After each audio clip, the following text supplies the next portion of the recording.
These were the men who came to David at Ziklag, while he was banished from the presence of Saul son of Kish. They were among the warriors who helped him in battle.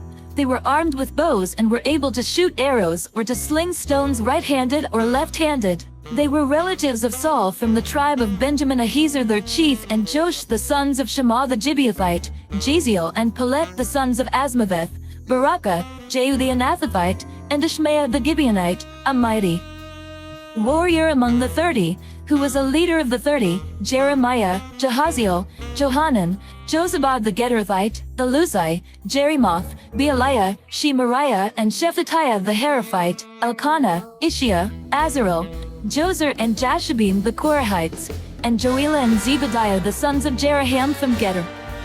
Some Gadites defected to David at his stronghold in the wilderness. They were brave warriors, ready for battle and able to handle the shield and spear.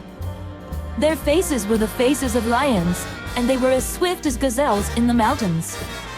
Ezer was the chief, Obadiah the second in command, Eliab the third, Mishmannah the fourth, Jeremiah the fifth, Attai the sixth, Eliel the seventh, Johanan the eighth, Elzabad the ninth, Jeremiah the 10th and Machbani the 11th. These Gadites were army commanders. The least was a match for 100, and the greatest for 1,000. It was they who crossed the Jordan in the first month when it was overflowing all its banks, and they put to flight everyone living in the valleys, to the east and to the west. Other Benjamites and some men from Judah also came to David in his stronghold. David went out to meet them and said to them, "If you have come to me in peace to help me, I am ready for you to join me. But if you have come to betray me to my enemies when my hands are free from violence, may the God of our ancestors see it and judge you." Then the Spirit came on Amasai, chief of the 30, and he said, "We are yours, David. We are with you, son of Jesse. Success, success to you, and success to those who help you, for your God will help you." So David received them and made them leaders of his raiding bands. Some of the tribe of Manasseh defected to David when he went with the Philistines to fight against Saul. He and his men did not help the Philistines because, after consultation, their rulers sent him away. They said, "It will cost us our heads if he deserts to his master Saul." When David went to Ziklag, these were the men of Manasseh who defected to him: Adnah, Jozabad, Jediel, Michael, Jozabad, Eliu, and Zilithai, leaders of units of 1,000 in Manasseh.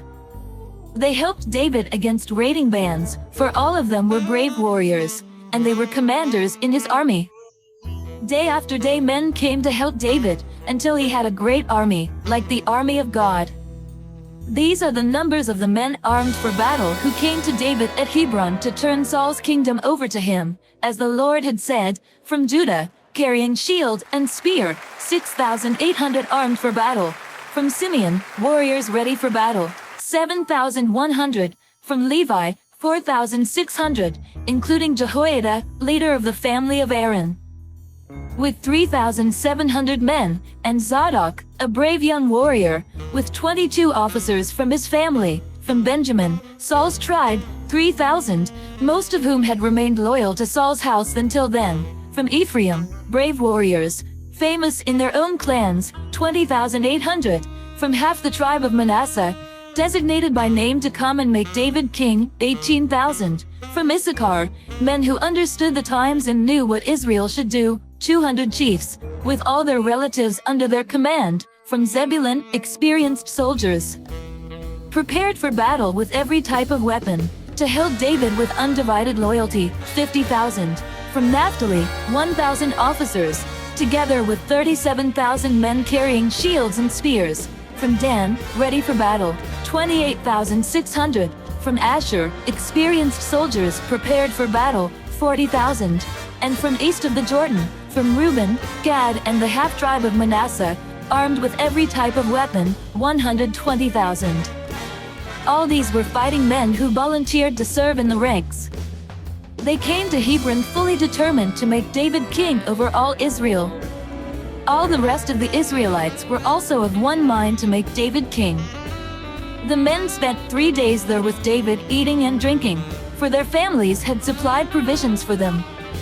Also, their neighbors from as far away as Issachar, Zebulun, and Naphtali came bringing food on donkeys, camels, mules, and oxen.